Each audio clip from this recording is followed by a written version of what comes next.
The NBA playoffs are right around the corner for the Detroit Pistons. Who has the most to gain in the playoffs, and who has the most to lose in the playoffs for the Pistons? And also, Michael Malone was just fired by the Denver Nuggets. How could that potentially impact the Pistons this offseason? We'll talk about that all in today's episode of the Locked On Pistons podcast. Let's go.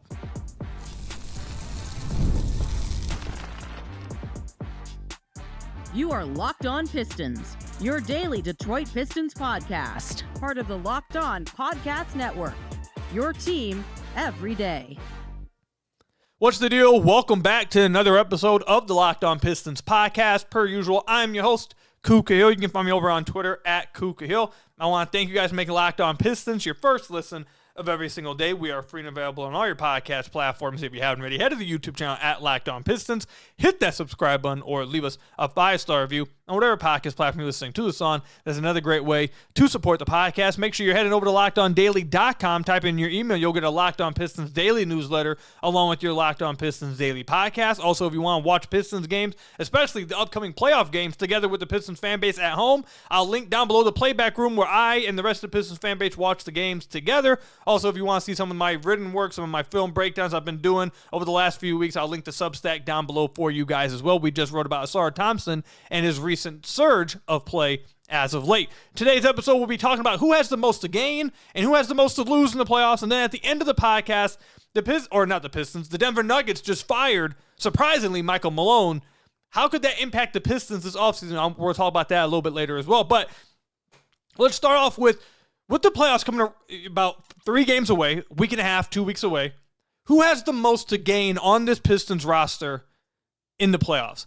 I think obviously the immediate answer has to be Cade Cunningham. And I'll go ahead and spoil the second segment. You really could just do a whole segment about how, or 2 segments about how Cade has the most to win and the most to lose. Because as a superstar, as the guy leading your team to the playoffs, you got to find out, is he a playoff riser or does he shrink in the playoffs? So if he were to shrink in the playoffs, then he'd have the most to lose, because then people are going to be like, okay, is that what you're going to expect? So you could go that route. We're not going to. He will not be in the second segment because I don't want to make this all about Cade. But I do think he has the most to earn in the playoffs for the Detroit Pistons, literally and figuratively. Once the Pistons make it to the playoffs, he's probably going to be an All-NBA member this year, which means he's going to get $270 million. His contract's going to go up from 5 years, $224 million, to 5 years, $270 million, which will be a 30% of the Pistons cap, which he deserves it once he makes All-NBA. But once you do that, and you get your team to the playoffs, you absolutely have to show up on the floor. And just imagine this. Imagine this. By the way, right before I started recording, literally 5 minutes before I clicked record, Shaq said on TNT that he has the Pistons beating the Knicks in the first round. I think that's him probably trying to get back in the Pistons' good graces, and that might have worked. But just imagine this. Like, close your eyes. Let me speak into your ears real quick and paint the picture for you guys. Just close your eyes real quick. Imagine Pistons' first playoff appearance in years. Cade Cunningham's first playoff appearance of his career. They go against the New York Knicks in the first round as the underdogs. National television on Madison Square Garden's court. Celebrities showing up courtside. Celebrities showing up to the games all over the place. Everyone talking about the game on Twitter because the Knicks have a rabid fan base full of celebrities everywhere. Stephen A. Smith, Knicks fan, on First Take. Knicks playing against the Pistons. Guarantee you the Pistons will be at the talk of the shows in the playoffs. Imagine Cade Cunningham goes out there, Madison Square Garden, drops a 30 ball, drops a 40 ball, gets the Pistons a win in New York with Spike Lee courtside, with all the celebrities courtside ready, watching Cade Cunningham show up on the court and ball out. And now I want you to imagine not just the Pistons maybe winning a game in New York or maybe just winning 2 games in the series. Imagine what would happen. Again, close your eyes. Just imagine what would happen if the Pistons beat the Knicks in the first round. Cade has a tremendous series, and he leads the Pistons to an extraordinary underdog win over the Knicks, playing in Madison Square Garden, being talked about every single day on all of these sports shows, and they upset the Knicks. Cade upsets the Knicks. Imagine the kind of talk that will be had about Cade Cunningham. It would be absurd levels of glazing going on for Cade Cunningham if this were to happen. You can open your eyes now. By far. I mean, it's easy. It's easy. That is easily the person who has the most to gain in the playoffs. Cade could go from somebody who is starting to get some respect, who guys are starting to talk about more, guys and girls, on these shows, starting to get talked about a little bit more. He'll go from that guy to, like, I would compare it to, he would go from what he is now to how they started covering Donovan Mitchell in Utah after his rookie playoff series. If he were to go out there and play extremely well in this first round series and ball out, and even get the Pistons a series win somehow against the Knicks, if he were to do that, remember what they were doing for Donovan Mitchell after that playoff series. Imagine what they would do for Cade against the media market of the world, the basketball mecca in New York. In that arena, what would happen if he performed? It would be crazy, the kind of things that would be getting said about him. And the respect would go through the ceiling. Cade has easily the most to earn in the playoffs. I don't think it's even close. I really don't think it's close about who has the most to earn. Another player that I think has the most to gain, or if we want to rank them 1, 2, and 3, one of them is going to sound a little bit. One of these is going to be an answer you guys probably don't want to hear. But the second one, I'm going to go with my guy. I'm going to say Ausar Thompson has the second most to gain. I think Ausar has been clearly the Pistons' second best player since he was inserted into the starting lineup. I think he's been the second most impactful player. What's going to happen in the playoffs, they will play off of him. If he can still have a good series, if he can still impact the game defensively and impact the game offensively and still be that second best player for the Detroit Pistons, despite the coverage that will be coming to him in the playoffs, that gives you immense amount of confidence about where they're going moving forward with Cade and with Ausar as part of the core of this team. Now, if they struggle in the playoffs, if Ausar struggles, it's not the end of the world for any of these guys. They weren't supposed to be here. They are. Even Cade. I know we just got done making those dream scenarios, but if they lose in the first round, they're expected to lose. If they only win a game, I mean, it is what it is. Like, it's not going to be the end of the world. But most of the game, I think, is Cade, and I think Ausar, if he can prove that he's already ready to be a part of playoff basketball, despite how the defense is probably going to guard him in the coming playoffs, if he can still have that impact defensively, stay out of foul trouble, play smart, and really, imagine if Ausar locked down Jalen Brunson in this playoff series. Like, oh my God, it would be all over the place. Imagine if he was able to stay out of foul trouble and clamp up Jalen Brunson. It would be all over the place. It would be crazy. And then the third person I think has the most to gain is Jaden Ivey. And again, this is going to take a little bit of a negative turn, but I do think he probably is even higher than Ausar, to be honest, in this regard. Whether we like it or not, whether Ivy fans like it or not, there is a section of the Pistons community that is talking about, well, if they're already this good without Ivy, why wouldn't you just package Ivy and go get another piece? That talk is out there. Does everyone believe it? No. Is it a loud majority? No. It's a decent amount of the community, though, that is bringing this up. If the Pistons were to go out here and not play well at all, or if they were to just win one game and get blitzed in the rest of these games, that will almost 100% shut down any of that talk, because the narrative then will be, if the Pistons had Jaden Ivey, they would have been able to thrive. If they had Jaden Ivey, they wouldn't have been able to double Cade nonstop. If they had Jaden Ivey, they would have had another ball handler. And his importance to the team would be even more highlighted than it's already been highlighted. And those who want to trade Jaden Ivey and package him with some picks to go get that next piece, I don't see how they could have that argument anymore if the Pistons were to go out there and get obliterated in the first round, or, get a gentleman's sweep happen. I feel like his importance would really be on display if that were the route. Now, obviously, no, I don't think anyone's hoping for that. I think everyone would like them to win the first round series. And if they win a series, does that mean they have to get rid of Ivy? No. But I think that, I'm just saying, that section of the community will start getting louder if that starts to happen. Why I believe Ivy actually has the second most to gain. I think his importance would be highlighted to an extraordinary degree if the Pistons were to struggle this playoffs, because they're doubling K and they don't have another creator within the half court. So those are the three I picked. Let me know, comment section down below or over on Twitter at Ku Khahil. Who do you guys think has the most to gain in these playoffs? Let me know, again, comment section down below or over on Twitter at Ku Khahil. When we come back, who has the most to lose in these playoffs? We'll talk about that coming up.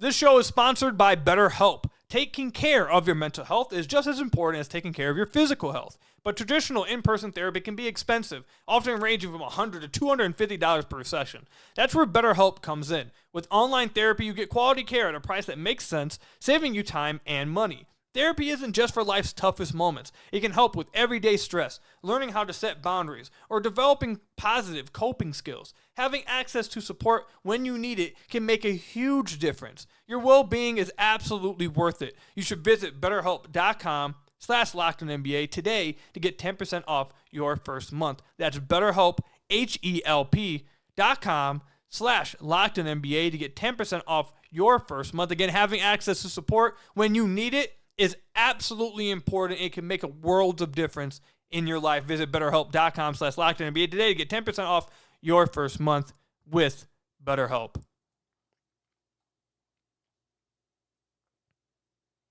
So I want to thank you guys again for making Locked On Pistons your first listen of every single day. We are free and available on all your podcast platforms. If you haven't already, head to the YouTube channel at Locked On Pistons.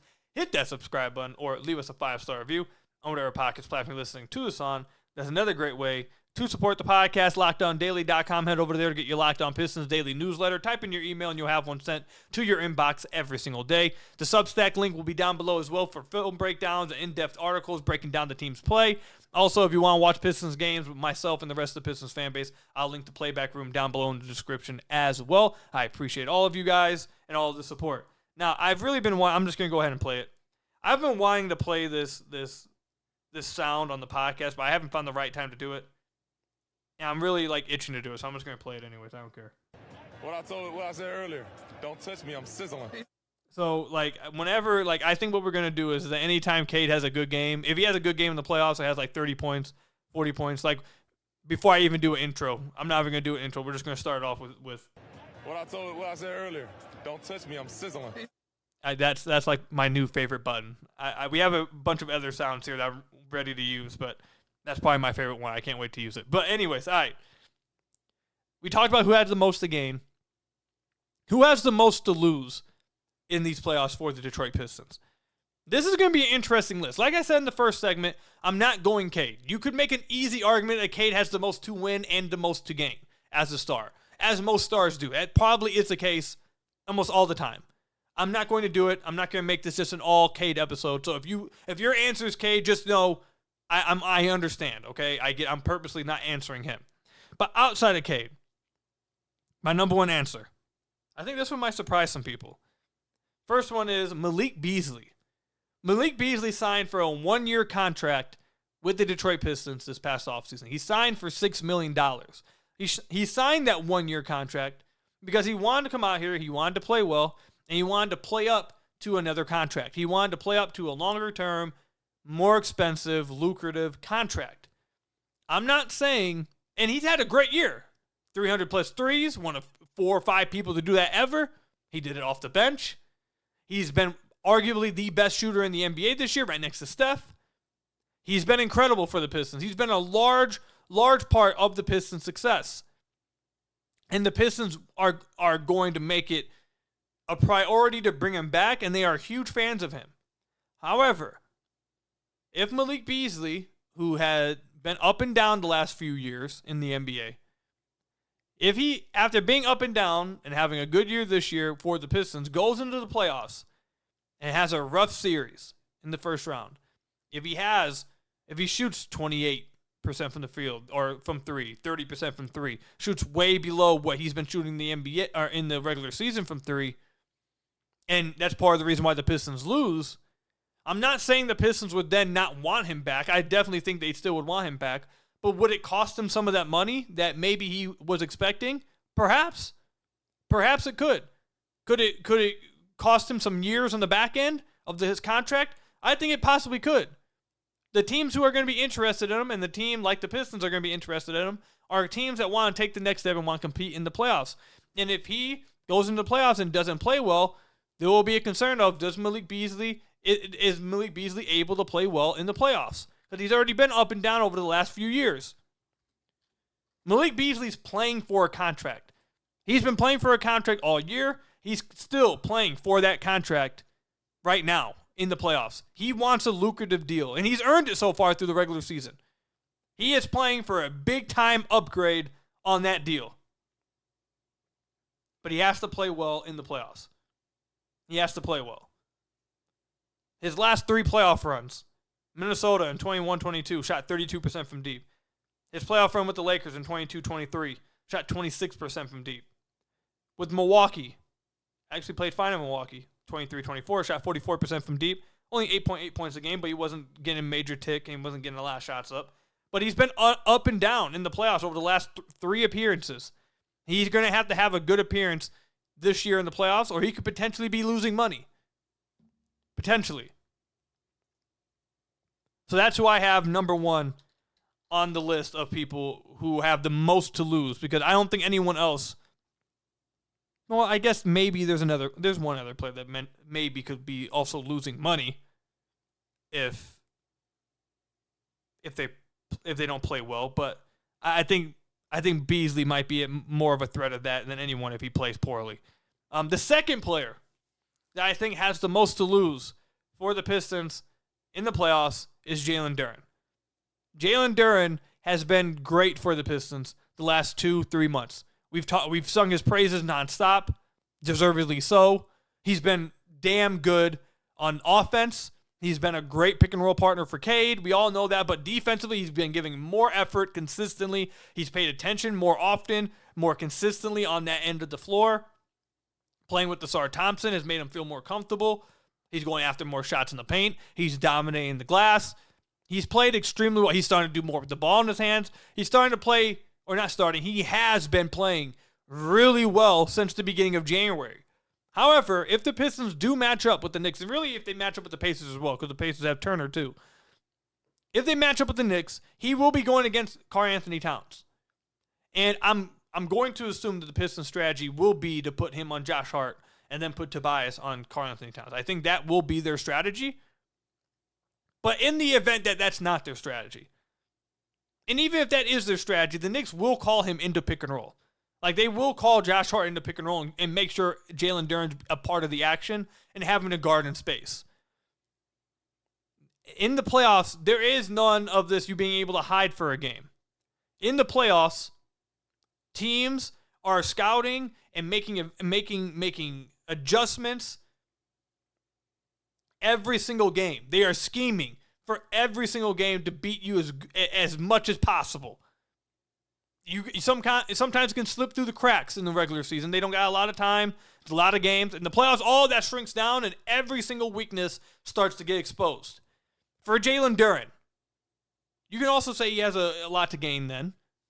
I think a lot of these players have a lot to gain. I just don't think it's top 3. But he has a lot of gain if he plays well. But if he doesn't play well, if the Knicks are able to hunt him out and really punish him in space, if he is guarding Cat and Cat has a fantastic series and beats that and wins that matchup and pulls Duren from the rim and really takes advantage of him, if those weaknesses really get put on display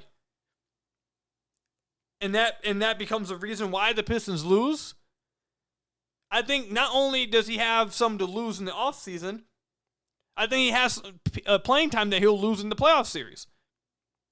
Like, I think it would quickly turn into an Isaiah Stewart playoff series, and Jalen Duren may not play a lot in the playoffs if that happens. And how do the Pistons feel? How do they feel heading into the offseason if that does happen? Again, no one's wanting this to happen, but in the event, most to lose, that's the point of the segment. Excuse me.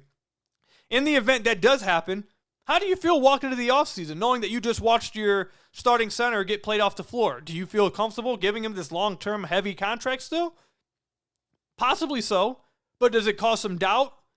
Does it cause, some reason to sit and think about it? For sure. For sure. So I think Jalen Duren has the second most to lose potentially with his play in these playoffs.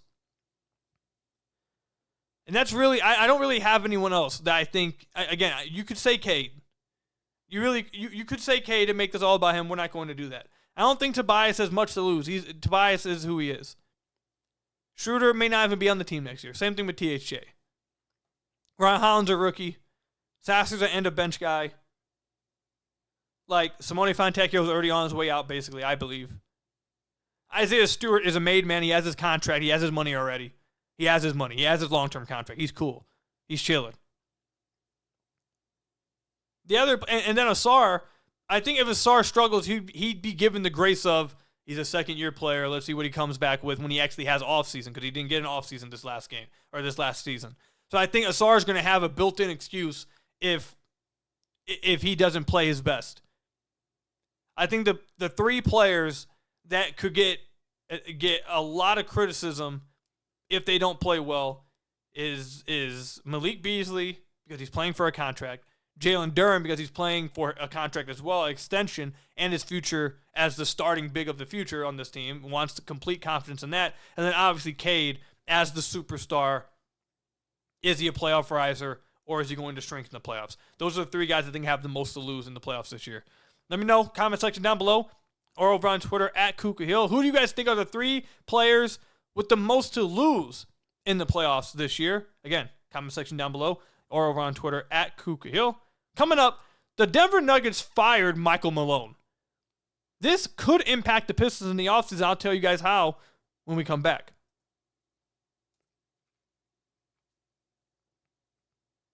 With Robinhood Gold, you can now enjoy the VIP treatment, receiving a 3% IRA match on retirement contributions. The privileges of the very privileged are no longer exclusive.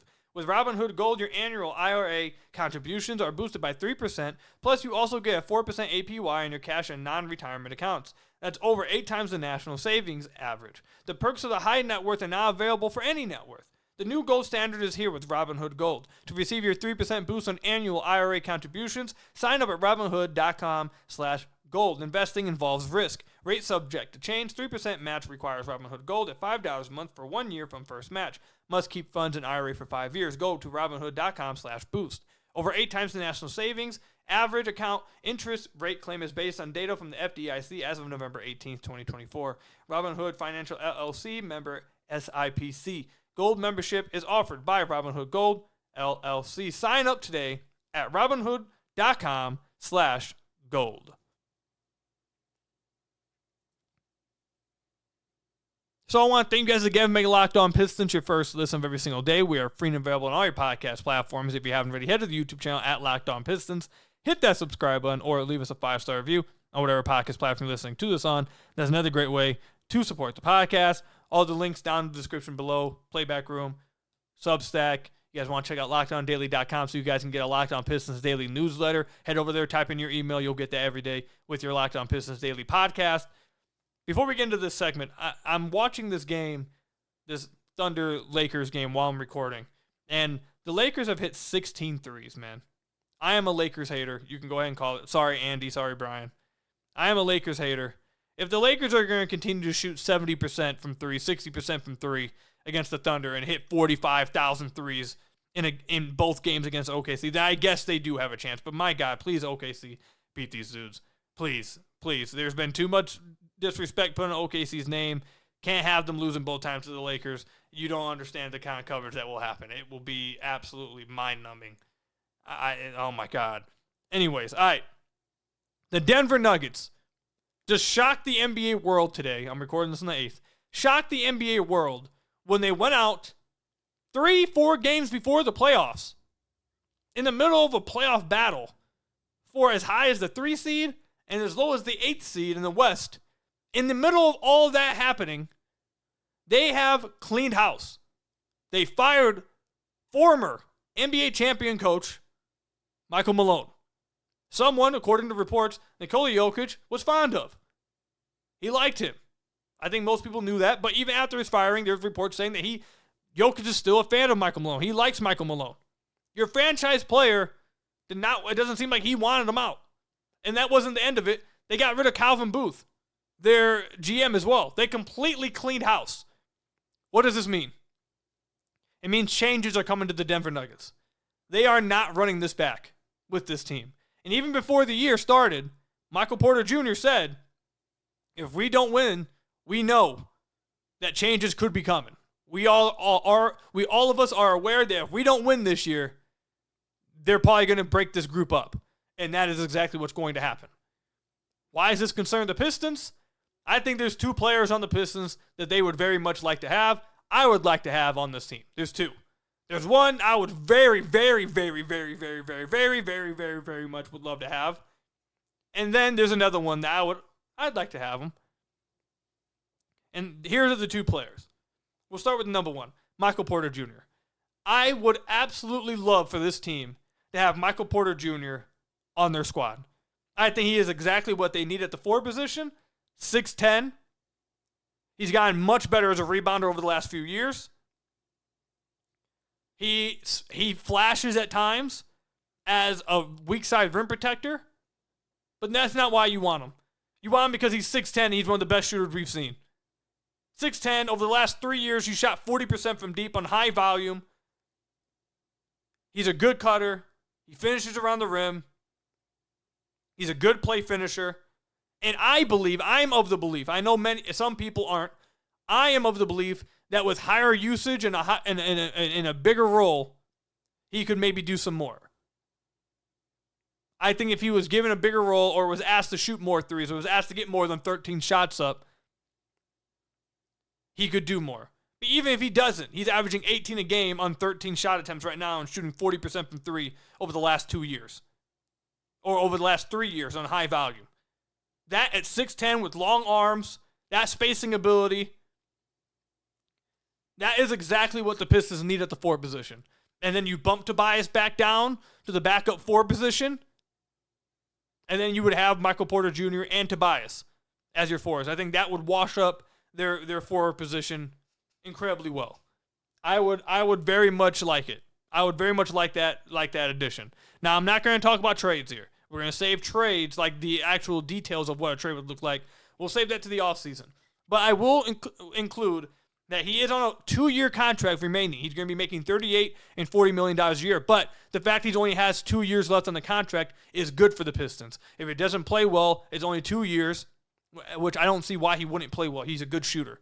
At the very least, he's going to be he's going to be a 40% three-point shooter, get up 15 to 18 a game, and just by being a spot-up shooter with Cade.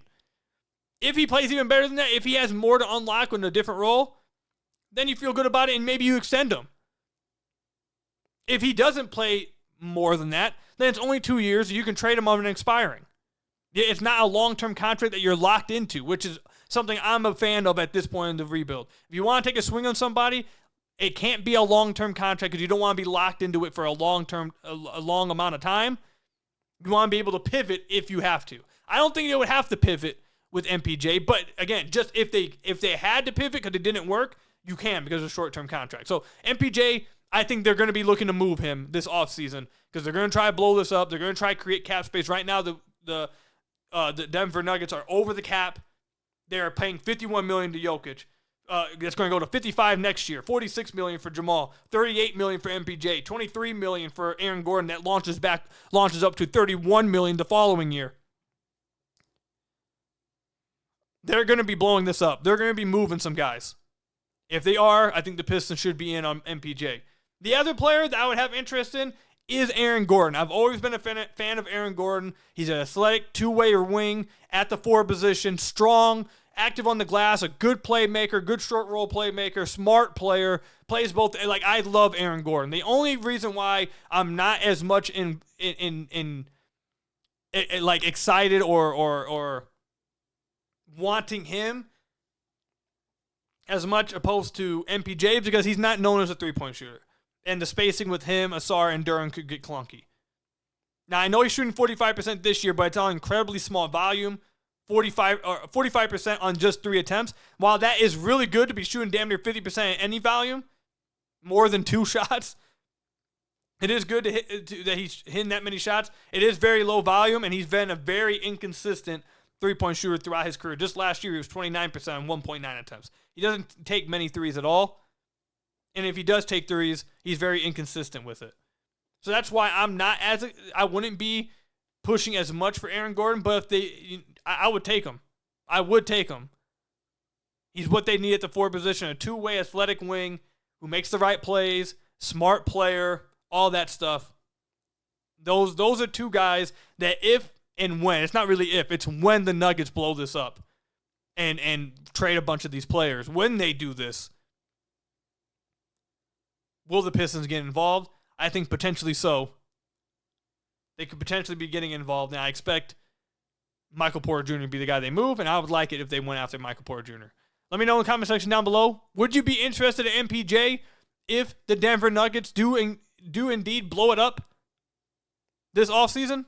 Let me know. Comment section down below or over on Twitter at Ku Khahil. That's all I've got for you guys today. Thank you guys for making Locked On Pistons your first listen of every single day. Free and available on all your podcast platforms. Hit that subscribe button to the YouTube channel. Leave us a 5-star review, whatever podcast platform you're listening to this on.